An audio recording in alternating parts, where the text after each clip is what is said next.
Sir, nung pong na-receive ko ang inyong resolution, at the same in 2 hours time, nagkaroon na po kami ng sulat referring. At tinanong ko po talaga sa Executive Secretary, Sir, pumayag po ba talaga ang Presidente na isuspended ang operations according to the news reports? Ang sabi, at kung sinabi lang po sa amin ni ES yun, isususpende po namin. Kaya lang po, ang sabi po ni ES, Executive Secretary, tinanong ko si Presidente Jan Andrea, ang sabi niya, wala siyang sinasabing ganoon. So paano po ang gagawin O ako namin? ngayon ang sinungaling. Hindi Na pa. akong kausap mismo ni Presidente na sinabihan ko niya, sige. Oh, ako ngayon ang sinungaling. You're making Hindi this, ibig sabihin, Secretary Medialdia would like to make me appear na being the chairman of this committee at personally nakiusap nagsabi kay Presidente, ako ngayon ang sinungaling. Hindi ko po alam kung ano nangyari sa inyo, Okay. pero yun po ang sinabi ko kasi kami naman po, hindi po kami pwedeng, dahil ordinaryong empleyado lang ho kami, wala naman ho kaming powers eh. Kaya ho kailangan Ma'am, namin... you're the chairman of PAGCOR, hindi ka ordinaryong empleyado po. As part of the executive branch of government, we are duty bound to respect and follow the chain of command. This is not an easy thing to do because it has a very strong, a very strong effect on the revenue generation that we're doing and also on the regulation of e-sabong itself. We would like to inform this honorable body that we did not go into e-sabong without careful, completed staff work, which we are also required to perform under a mandate from the Office of the President. This is the reason why we sought different kinds of opinions from both the OSG and the Department of Justice if in fact PAGCOR has the authority to regulate e-sabong.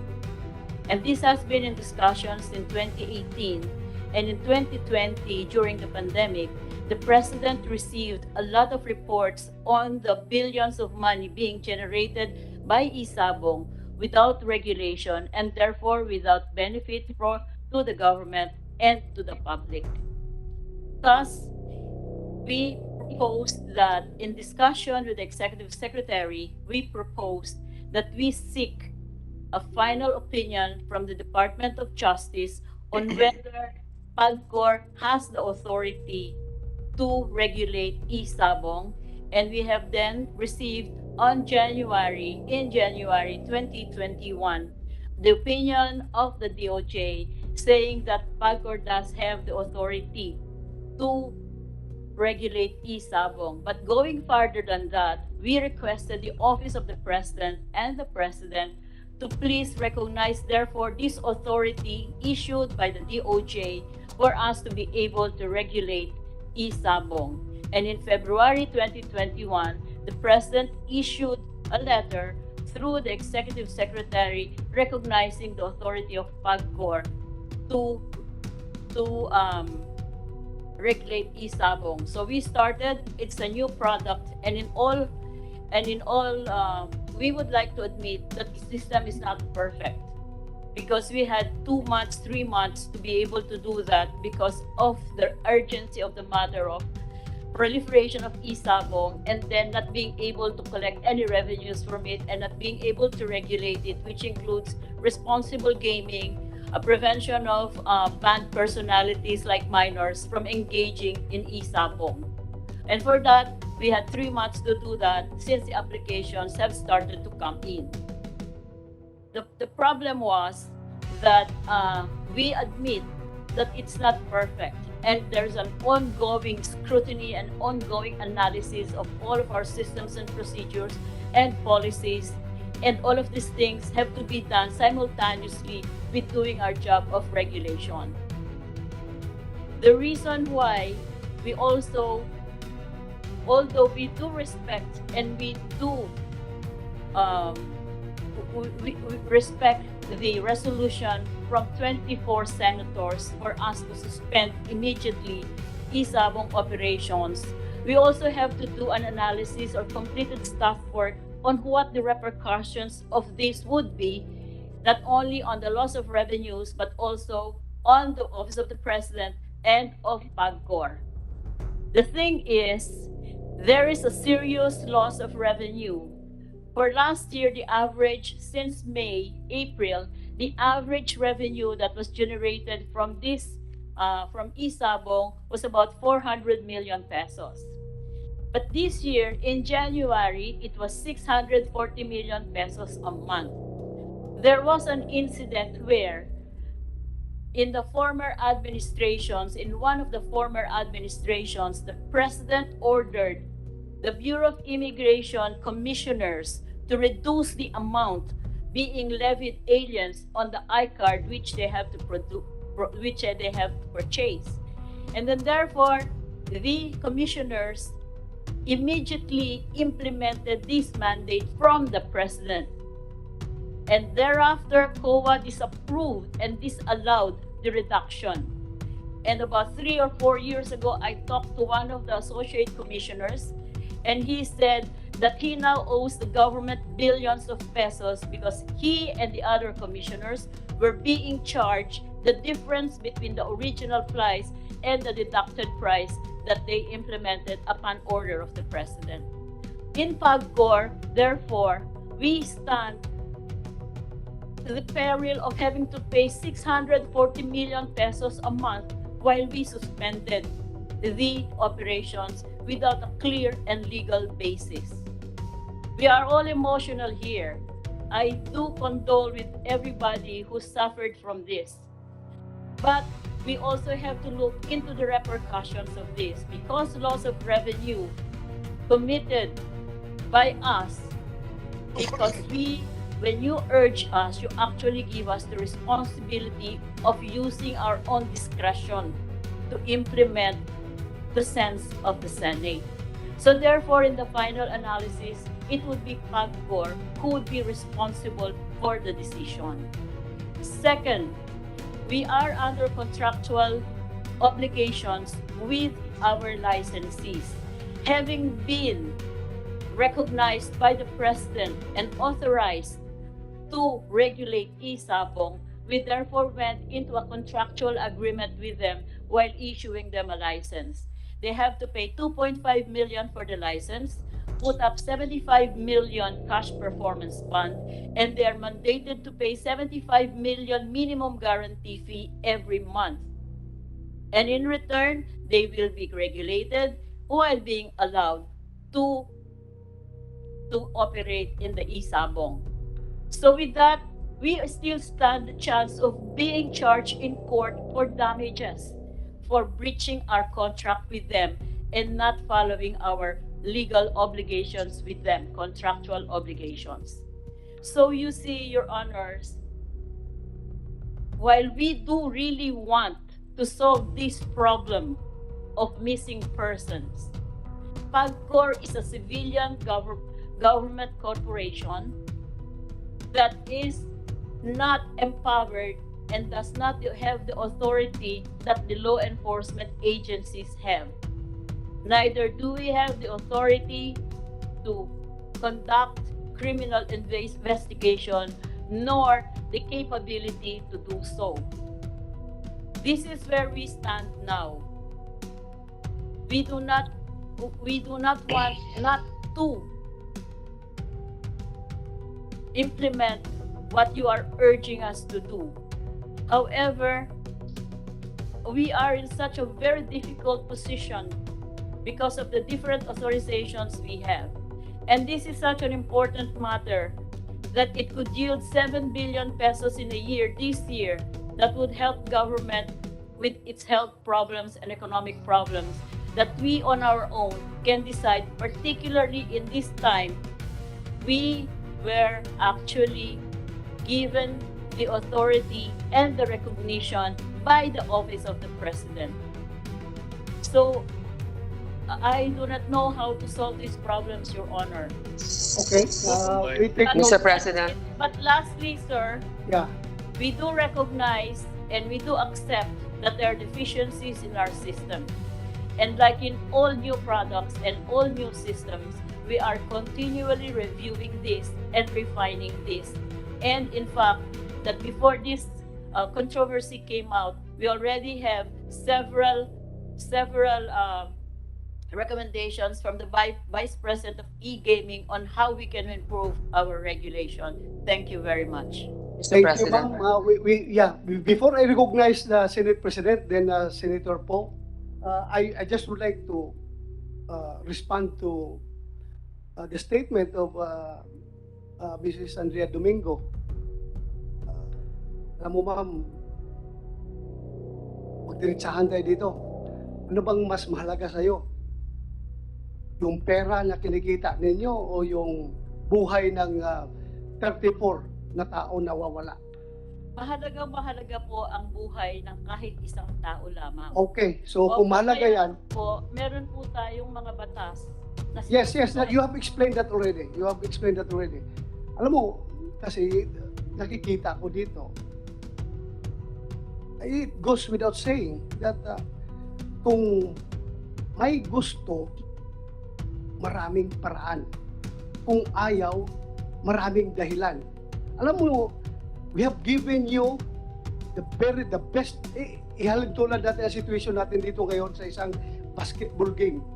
We have given you the solid assist. Itong resolution, permado unanimously ng 24 na senador. Very solid assist yan. Now, the ball is in your hands. It's up for you to make the winning 3-point shot for the Filipino people, or you will dribble the time away hanggang mag-adjourn itong 18th Congress, or you throw the ball out of bounds para the opposing team can have the ball position. So the ball is in your hands, ma'am. Nandiyan na po sa inyo yan. Ako, kahit na sabihin kong I am under, I have a, if I am in your shoes, if I were in your shoes, sabihin mo na, sinabi ng ni Senator Grace po na you can have your own discretion. Although, kailangan pa ninyo ng clearance galing from the President. Pero, sa bigat ng sitwasyon na ito, 34 katao ang missing hanggang ngayon. Siguro kung ako sa iyo, ma'am, pupuntan ako kay Pangulong Presidente. Kay President Duterte, sabi ko, sir, mabigat po ito na problema. Pwede pang ako na mismo makiusap sa iyo na isuspend natin ito. Sir, nung pong na-receive ko ang inyong resolution, at the same in 2 hours time, nagkaroon na po kami ng sulat referring. At tinanong ko po talaga sa Executive Secretary, Sir, pumayag po ba talaga ang Presidente na isuspended ang operations according to the news reports? Ang sabi, at kung sinabi lang po sa amin ni ES yun, isususpende po namin. Kaya lang po, ang sabi po ni ES, na Executive Secretary, tinanong ko si Presidente Jan Andrea, ang sabi niya, wala siyang sinasabing ganoon. So, paano po ang gagawin namin? Ako ngayon ang sinungaling. Hindi Na po. akong kausap mismo ni Presidente na sinabihan ko niya, sige. Ako ngayon ang sinungaling. You're making Hindi this, ibig sabihin, Secretary Medjaldia would like to make me appear na being the chairman of this committee at personally nagsabi kay Presidente, ako ngayon ang sinungaling. Hindi ko po alam kung ano nangyari sa inyo. Okay. Pero yun po ang sinabi ko kasi kami naman po, hindi po kami pwedeng, dahil ordinaryong empleyado lang ho kami, wala naman ho kaming powers eh. Kaya ho kailangan Ma'am, namin. you're the chairman of PAGCOR, hindi ka ordinaryong empleyado po. Oh. Chairman ka ng PAGCOR. Pero You have the responsibility over PAGCOR. kung, Okay, you are regulating agency as you have been claiming before. You regulate isabong.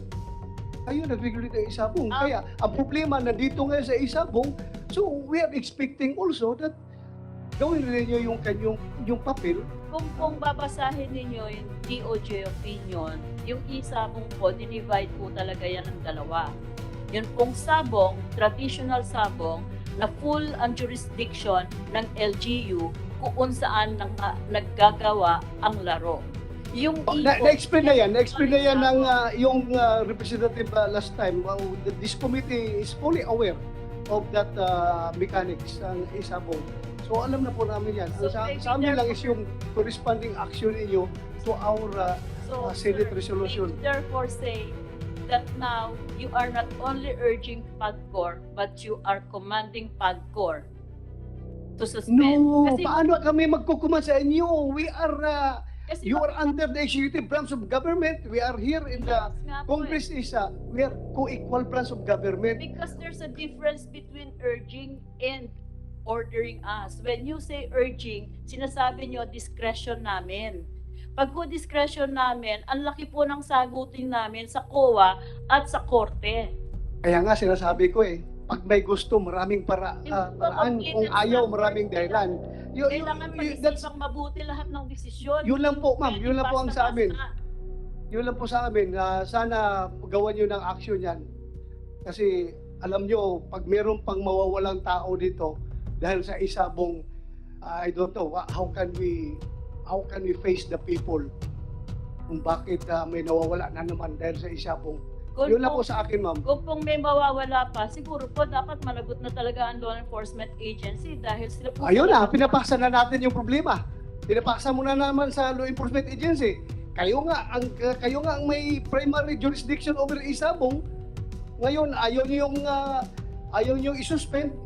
Kung may mawala na naman tao, ipasa sa law enforcement. So, pasahan na tayo dito ngayon ng passing the buck. Sino po manghuhuli? Kami po. Hindi nga kayo naguhuli, but you are the one regulating. Paano sila makapag-operate kung wala silang license to operate galing sa inyo? Kayo ang nagbibigay. Mr. Chairman, Yes, go ahead, Senate President Sir. Go ahead. please.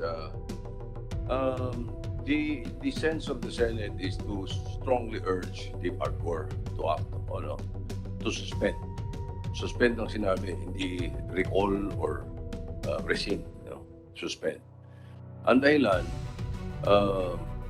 baka may mga sumingaw pag nangyari yon. Sapagkat yung enforcement agency, hindi lang hirap, may kapagalan. Dahil April pa nung isang taon yung unang mga problema Ganun po yung sitwasyon. Ngayon ang sinasabi ninyo, bottom line, ayaw nyo. Hindi Diba? po Because sa ayaw. Hindi, may dahilan kayo kung bakit hindi pwede. Therefore, ayaw nyo.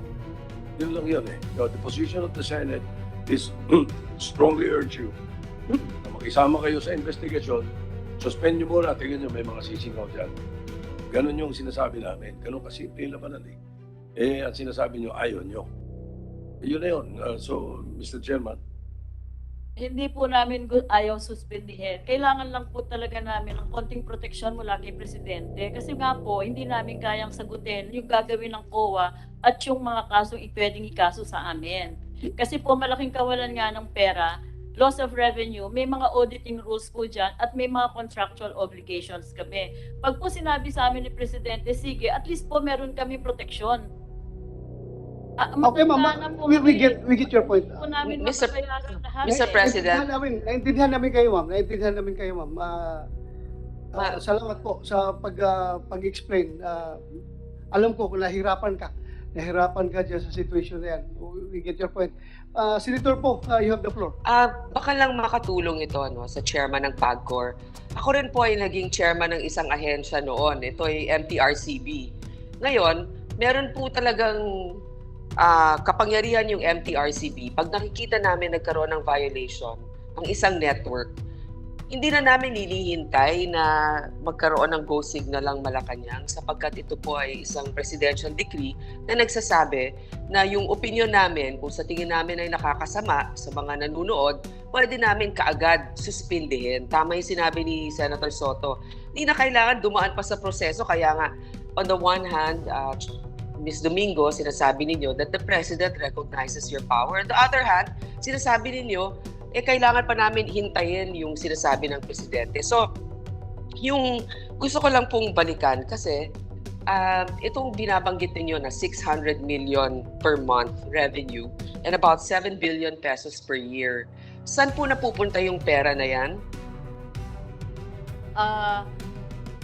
Ang kalahati po niya napupunta sa National Treasury directly at yung iba po na pupunta sa PSC. Meron pong mandatory contribution sa PAGCOR na 70% po ng aming income ay napupunta ulit sa gobyerno. Okay. So ito po ay natanggap naman ng well, kung yung last year sabi niyo 400 billion, no? Ito ay natatanggap mismo ng Treasury. Remitted po yan every month. At Okay. under auditing po yan. Alam nyo, itong sinasabi nating suspindihin, meron din po kasing magiging leksyon ito sa mga nabigyan ng prangkisa. Pag nakita nila na pag umaabuso na ang kanilang operasyon, na ang maaaring suspindihin sila, kaya mag-iingat yan sa mga darating na panahon na huwag magkaroon ng ganitong uri ng pamamalakad sa kanila. Ito'y leksyon rin kasi, di ba? So, anyway, Mr. Chairman, at the proper time, I will ponder more questions. I think the minority leader has something to add. Thank you, Mr. Chairman. Thank you, Senator Grace po po. ang sinasabi ni Senator Grace po. At pagkatapos po nitong hearing na to, pupunta Miss po Ma'am, ako sandali lang ma'am. Malacanang I will para sa recognize you hearing later. na I will talaga. recognize you later, ma'am, please.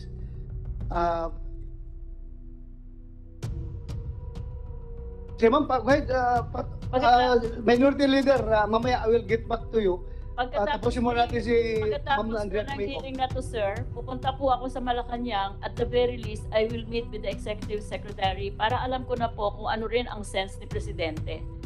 At pag po sinabi ni Presidente na suspendihin at magkakaroon na ako ng at least protection mula dun sa magre-retire na po kasi ako Ayoko pong magkautang ng bilyon-bilyon. Kaya po talagang tatanungin ko siya, pag sinabi lang, kahit verbal lang, suspende mo, isuspende po namin. Maraming salamat ma'am. Thank you very much. We admire you for such... Mr. Chairman, yes, may I just Senator Lacson. kung sakaling ibalik sa inyo ni Presidente ang tanong na ano bang recommendation ninyo, ano po yung sasabihin nyo sa kanya?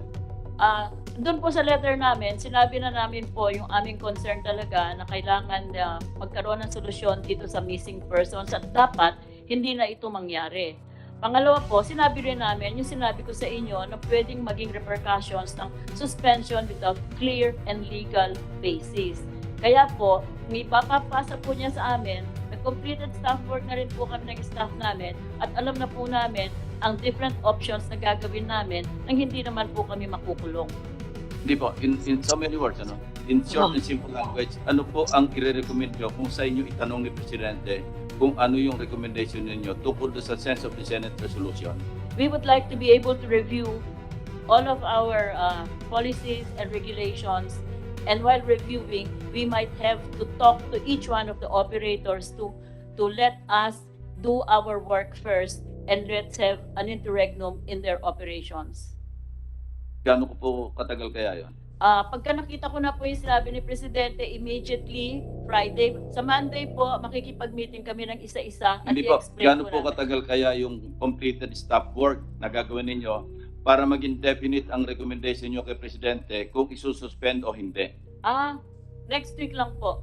Salamat po. Salamat. Thank you. Senator Drilon, you have the floor. Thank you, Mr. Chairman. Thank you for giving me this opportunity to ask preliminary a few questions.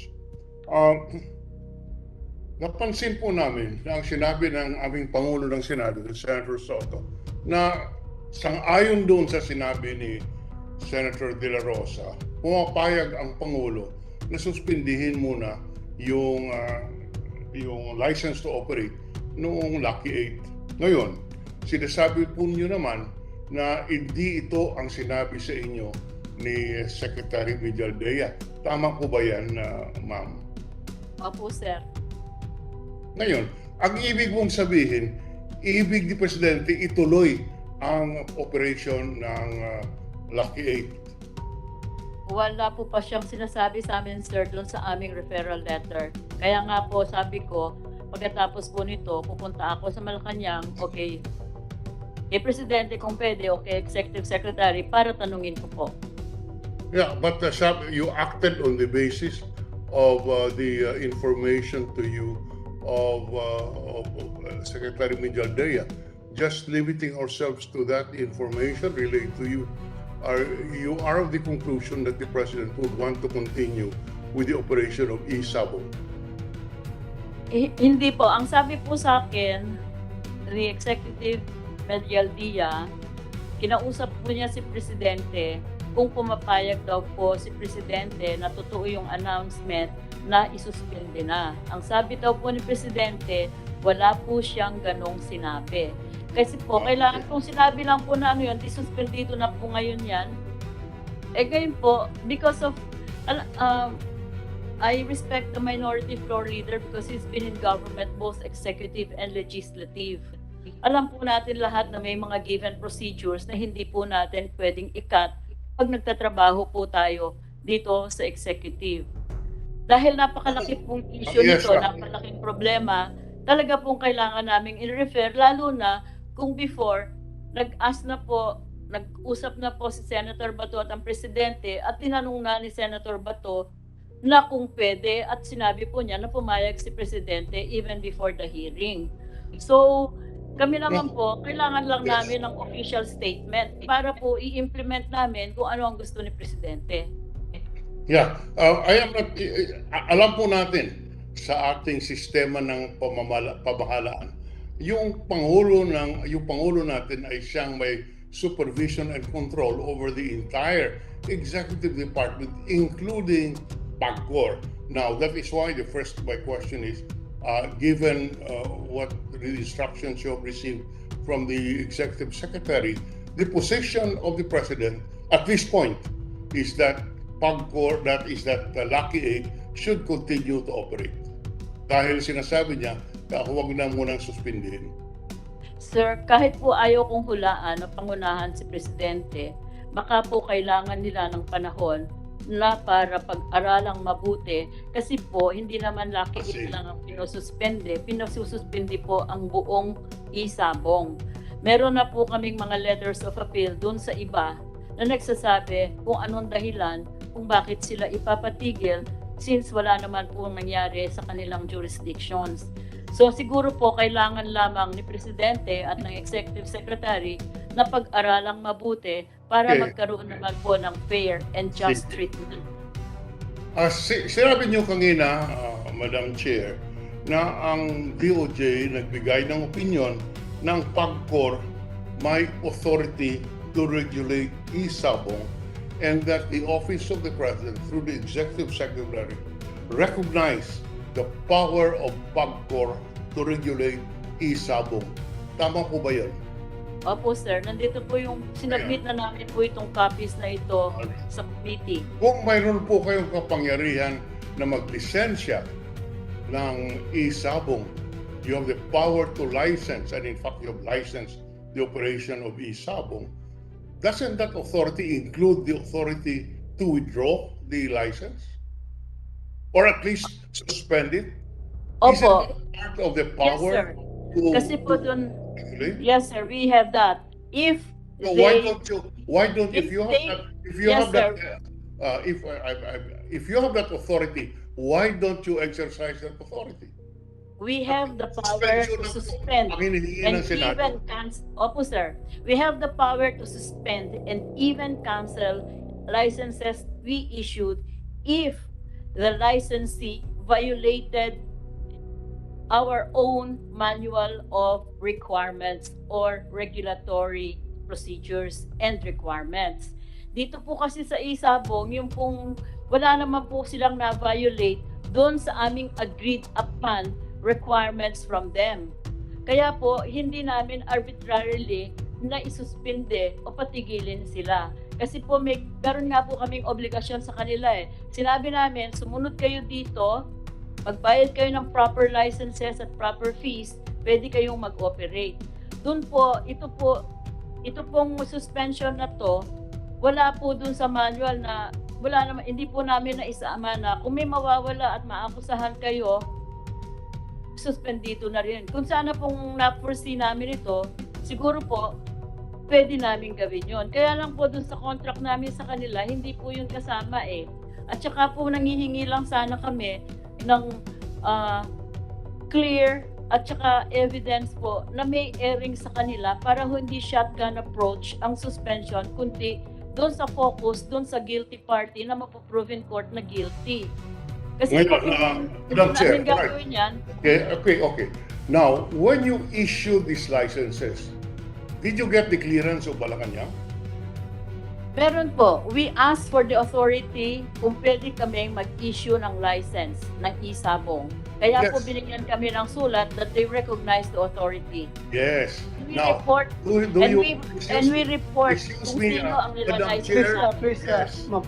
Okay. Can you make your Huwag kayo magsabay, huwag answers kayo magsabay. shorter because my time is limited? Okay. Now, yes, you were given that authority. My question is, on an individual basis, on a license for license basis, do you secure the clearance of Malacanang when you issue a license for Isabong? No, sir, but we report to Malacanang the license that we have issued. Yes. So you do not get the clearance of Malacanang. No, because we've already been authorized and we have already done On our... Madam Chair, on an individual basis.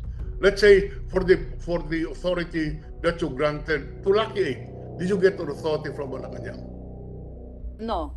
Okay. If you do not get an authority from Malacanang, why will you now get the authority of Malacanang to suspend Isabong when you are the licensor?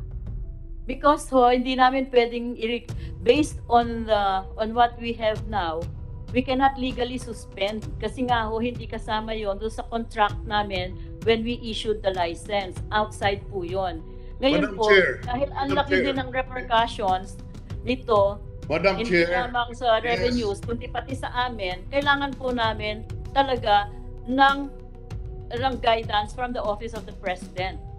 well, my proposition and my belief, Mr. Chairman, is that since you issued the license without seeking a specific authority from Malacanang, that inherent in the power to grant the license is the power to suspend without needing the clearance of Malacanang. That is why I find legally no basis for the position of the chair of PAGCOR that they need the license of Malacanang to suspend PAGCOR when in fact they issued the license without the authority. And from the answers, it would appear that these answers are given in order to cover the tracks of PAGCOR, which is unfortunate.